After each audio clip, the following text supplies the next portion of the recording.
They actually became verbally abusive, were difficult, refused to listen to the instructions that they were being given, and would not agree that they would not smoke in future on the flight.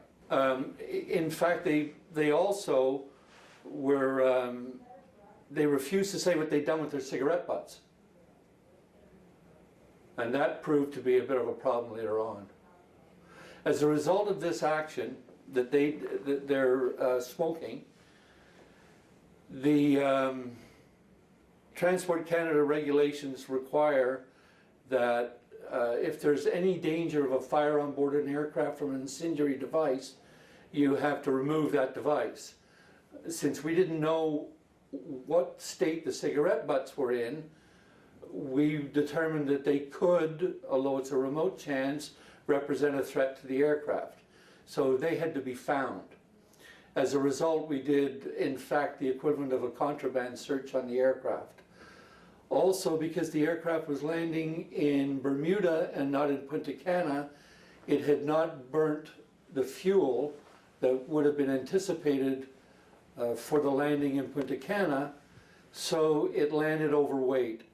Again, Transport Canada regulations require that an aircraft that's landing overweight be examined for any structural defects that may have occurred from the overweight landing.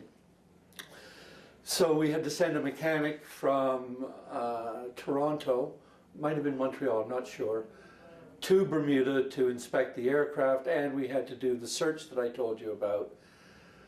All of this meant that we ran out of crew time. Transport Canada regulations stipulate the length of time that a crew can be on active duty, and we had exceeded that time.